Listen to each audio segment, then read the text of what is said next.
Hi, today we're going to crochet this simple but very comfortable Dickey.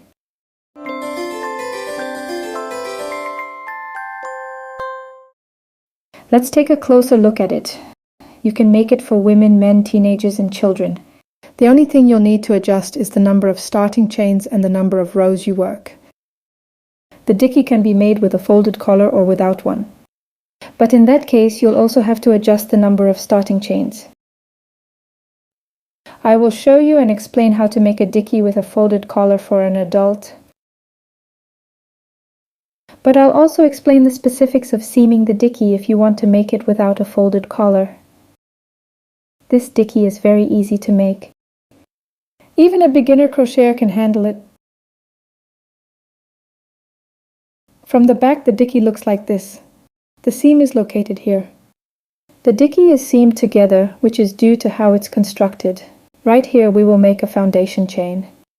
Then we'll divide the chain into sections, and in these different sections we will use different stitch patterns. We will be working in turning rows, and we'll crochet the number of rows we need. The number of these rows will depend on the yarn you use. When we've crocheted the required number of rows, we will seam the Dickey. Look, at the bottom part of the Dickey the seam is completely invisible. But at the top the seam is slightly visible. Why? Because our Dickey has a folded collar, and when I fold the collar down the seam becomes invisible on the right side as well. But if you prefer, you don't have to fold the collar. In that case the seam will look like this. See, the seam is invisible on the right side of the Dickey, regardless of the stitch pattern. And this is what the Dickey will look like without the folded collar. You can use any yarn, but it's best to use merino wool with about 120 meters per 50 grams. I used yarn from the brand Alize and worked with 3 strands held together.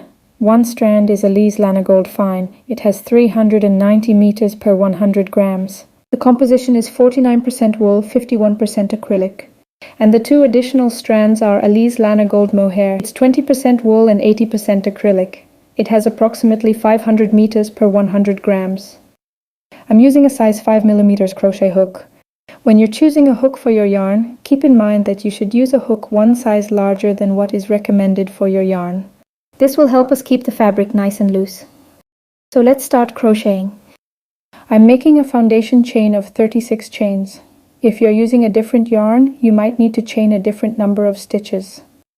To get an approximate idea, hold the chain up to yourself. It should be slightly longer than the desired height of your Dickey.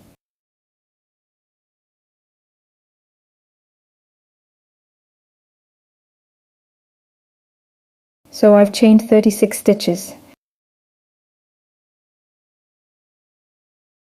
And now I make one turning chain.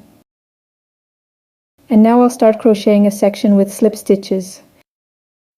I'm working one slip stitch into each chain, like this.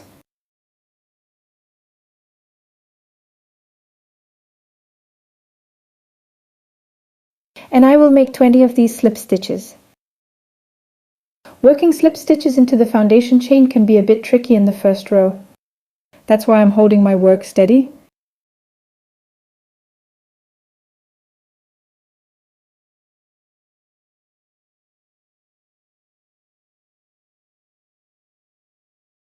This way I'm working 20 slip stitches.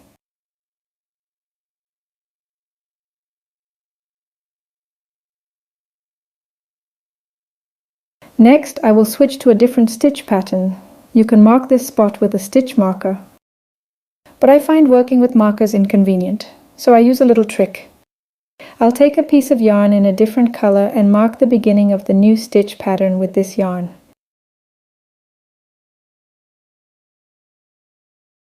So I've marked the beginning of the new stitch pattern section. Now we'll work the new pattern. Yarn over, insert the hook into the stitch and pull up a loop. Now pull this new loop through the yarn over and through the loop that was on the hook. I'm going to make 6 of these stitches. That was the first one, so I'll make 5 more.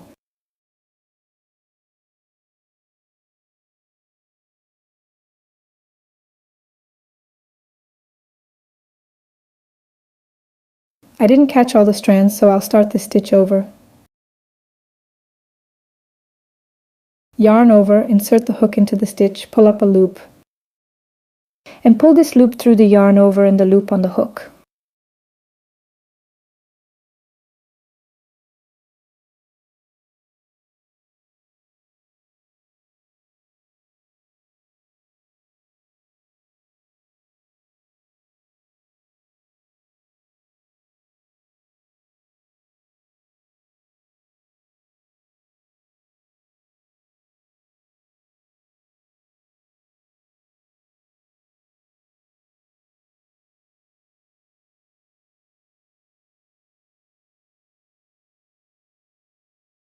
Next, I'm moving on to another stitch pattern. So again, I'm marking the beginning of the new pattern with a piece of yarn.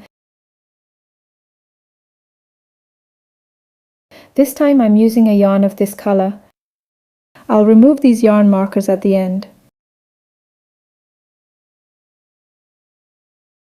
Next, I'll work the remaining 10 stitches with half double crochet.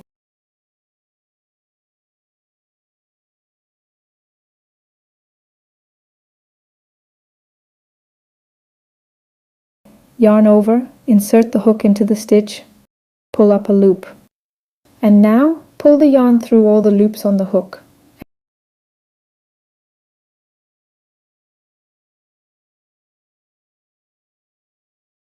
And I'll continue working this way for all the remaining stitches until the end of the row.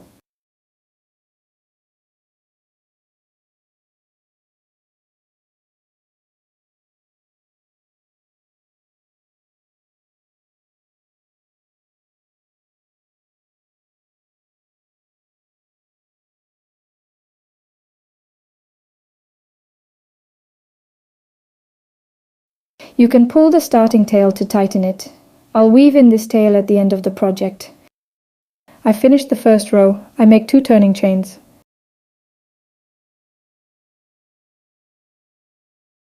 Turn the work. Look, there's a V shape at the top. Here it is. It consists of 2 loops. But from now on, for all rows and all stitch patterns, I will be working only into the back loop. So I've already made 2 turning chains, and now into the 3rd chain from the hook I work a half double crochet again. And just like in the first row, I work until I reach the marker. I'm working 10 stitches. I work like this.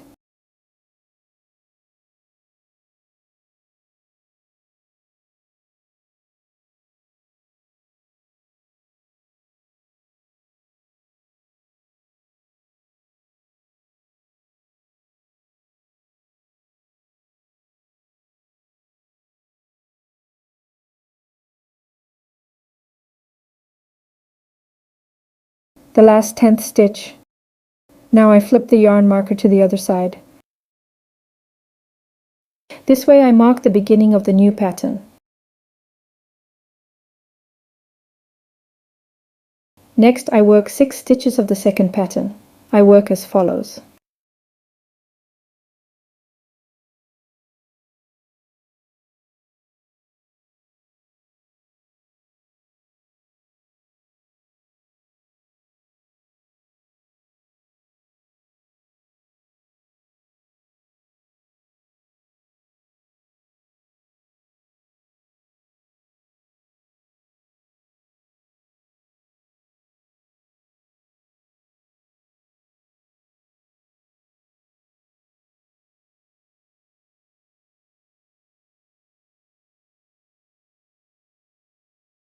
Done. I'm checking if I made the correct number of stitches. 6. That's right. I use the marker to mark the beginning of the new pattern. And now into the back loop of each stitch I work a slip stitch.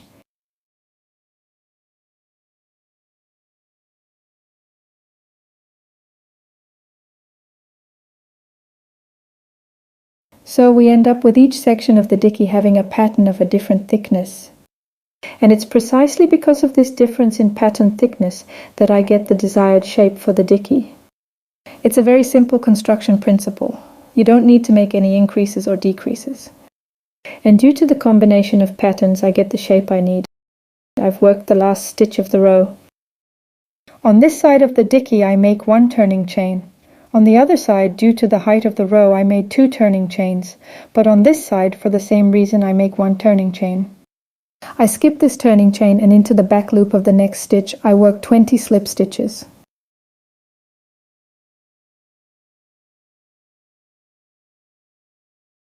And look!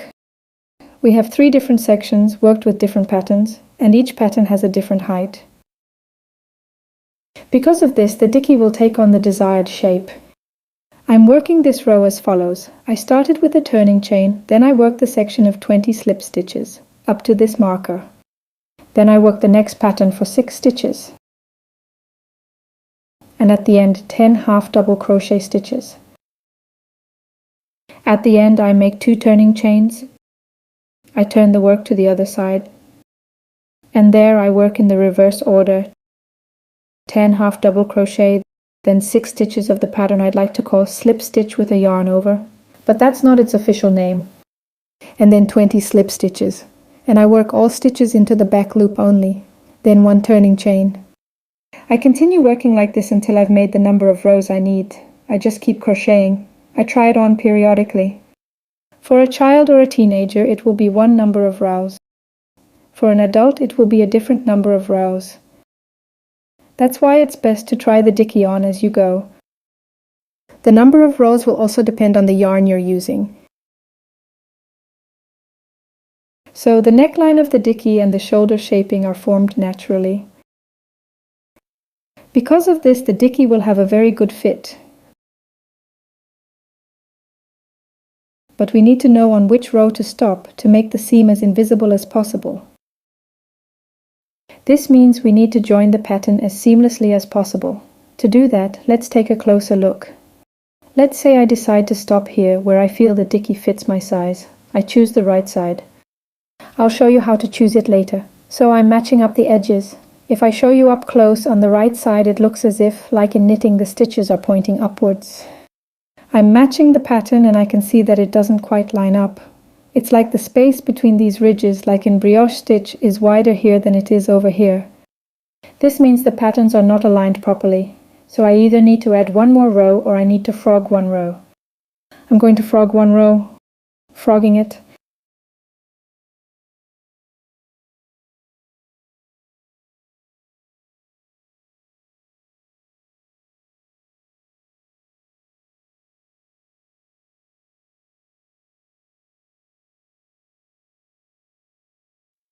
And now let's see how the pattern lines up. There, now it's perfect.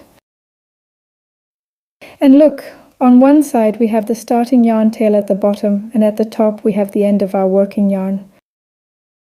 So now I'll show you how to seam the Dickey if you are not making a folded collar. By the way, you don't have to seam it all the way.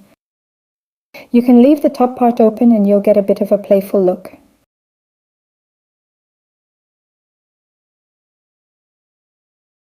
Now I'll show you how to make an invisible seam. Oh, I almost forgot. When I finish crocheting, I need to leave a tail of yarn that is about 2 or 2.5 times the length of the seam. I cut the yarn and simply pull it through the last loop to secure it.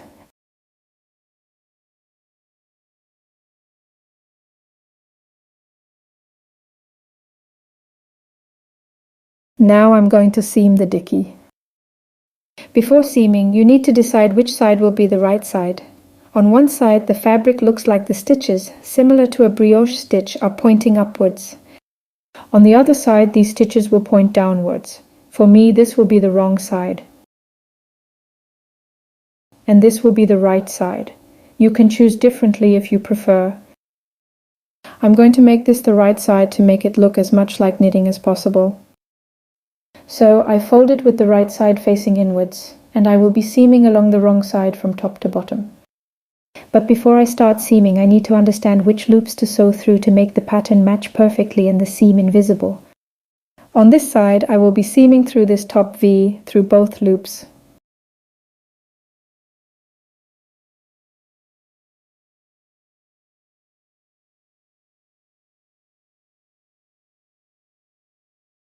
On the other side, I will be catching the starting edge, these stitches right here. It's similar here. Here I'll catch both loops with my needle.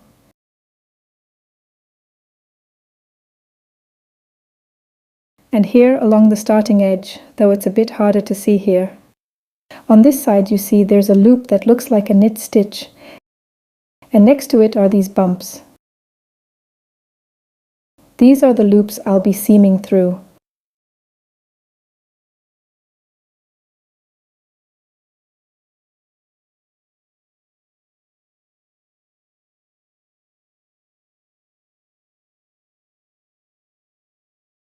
It's easier to see here.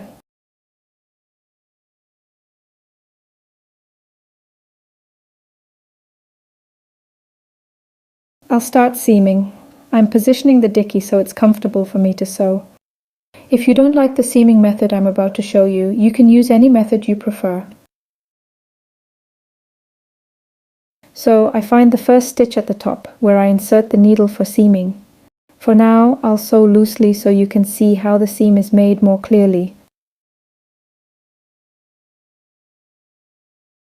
Then I pass the needle through the next stitch.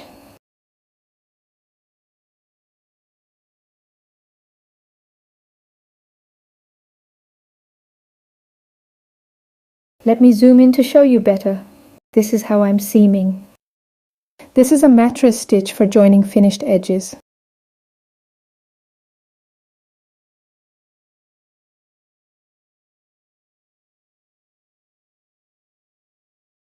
Look, you see the yarn came out from here. So into the next V-stitch on the bottom, we insert the needle.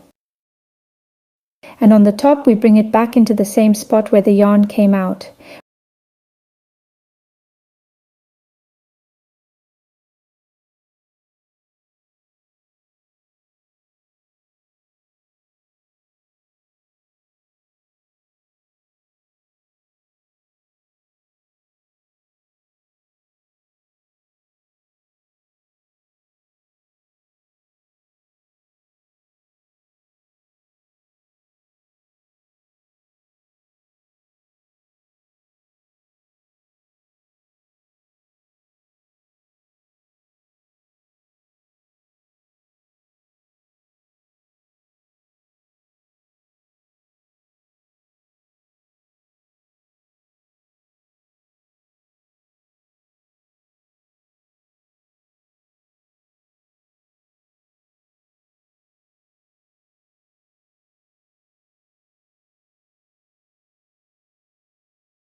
Right now the seam is loose.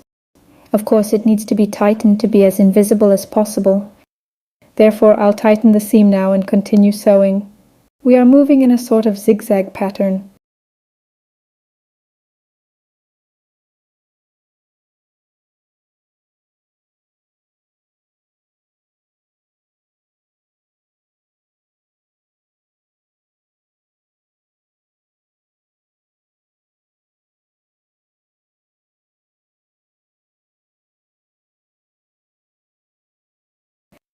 And I sew all the stitches of this pattern section like this.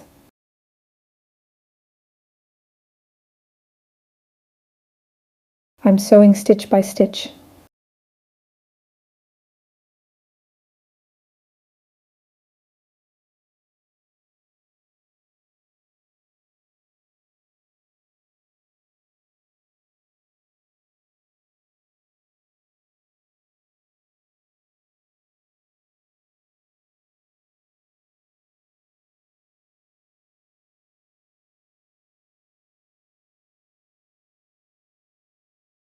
Look, when I move on to seaming the next pattern section, it will be easier to sew.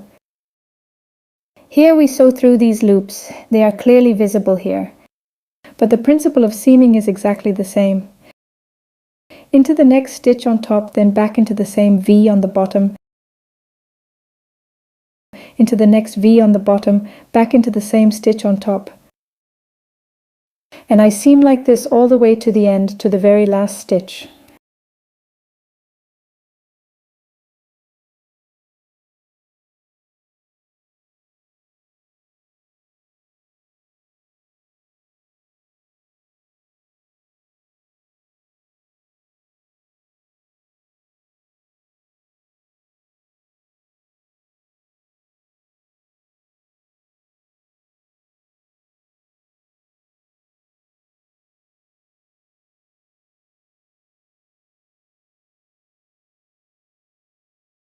At the end, the yarn needs to be secured and woven in.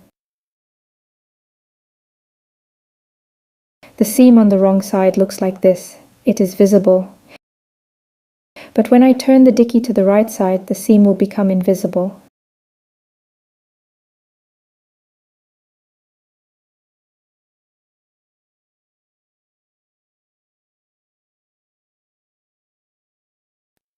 But again, this method only works if you are not going to fold the collar of the Dickey, because as soon as we fold the collar, the seam appears on the right side. So if you want to make a Dickey with a folded collar, this seaming method won't work for us. We need to measure how wide your folded collar will be. For me, for example, the folded collar is this size. It's about 4-5 centimeters or about 2 inches. And this top part, this folded section, needs to be seamed not on the wrong side as we did in the previous method. Instead, you need to seam the folded part on the right side so that on the wrong side, which will then become the visible side of the collar, the seam is invisible. So first I fold the Dickey with the right side out, wrong side in. Now we need to see how to seam it. Let's stretch the fabric at the top. Look, it's made of, here's the V of the stitch.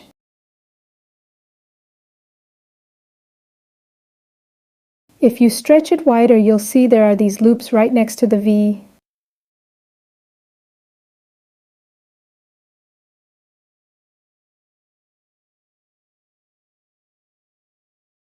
At the top, there's a row of V's and a row of these loops. It's the same on this side. Here is the V. It needs to remain on the other side. This means for it to stay on the other side, we need to seam here through these loops. That is through the back loop only, not through the whole V as we did last time, but only through the back loops. Now let's look at this side. Again, I'll stretch the pattern.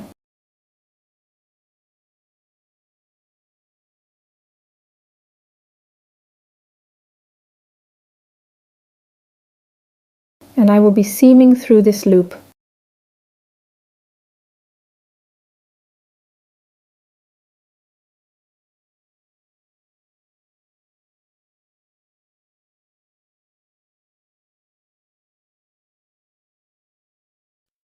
Here is our starting edge, and this is the next loop from the starting edge. Here it is. This is what I'll be seaming through to make the seam as invisible as possible. This is the first stitch I'm seaming through. On the other side, I'm sewing through the back loops. And I seam it like this. The seam itself is done exactly the same way I've already shown you. The only difference is which loops we are sewing through. Now I'll show you how I make the seam.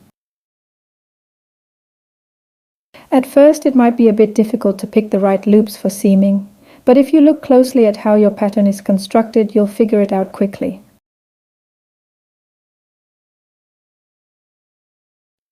I continue seaming like this until I've covered the folded collar section and a little bit further.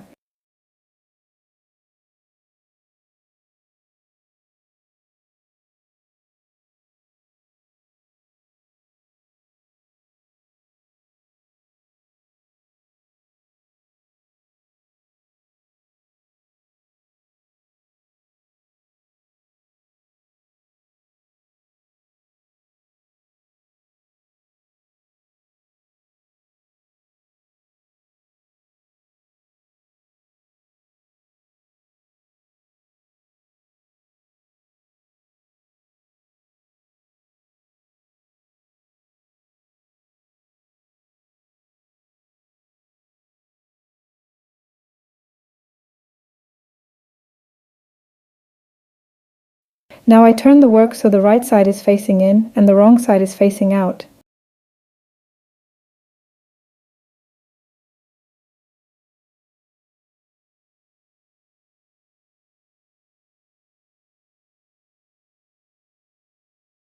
And I'll continue seaming, but now on the wrong side. And I'll continue doing it just as if I had been seaming on the wrong side from the very beginning.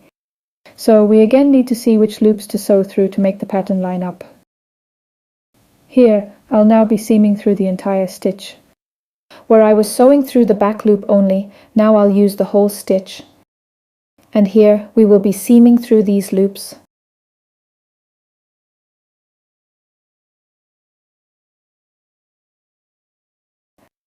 The seam itself is made in the exact same way, like this.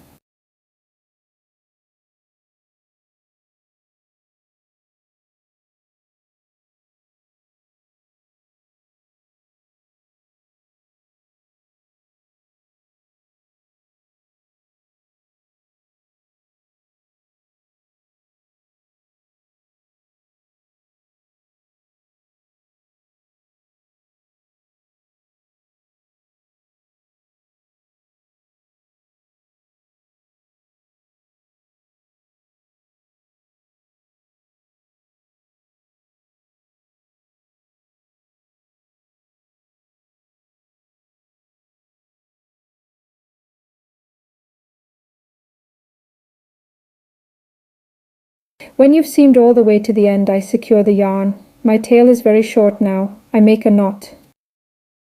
If you want, you can tie these two tails together and weave them in.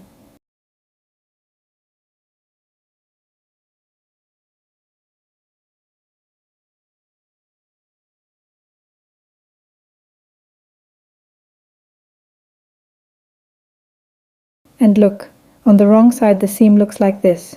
It's not visible at the top. It's visible at the bottom. Now let's turn it to the right side, and we'll have the opposite situation there.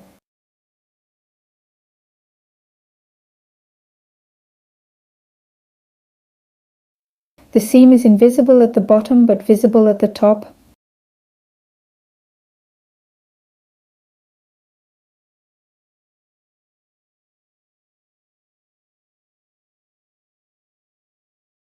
But as soon as we fold the collar down, the seam is invisible everywhere. All that's left for me to do is to weave in the yarn ends and wash the Dickey. The Dickey is ready. Thank you for crocheting with me. Please subscribe to my channel and click the bell icon so you don't miss new videos. Goodbye and see you in the next video.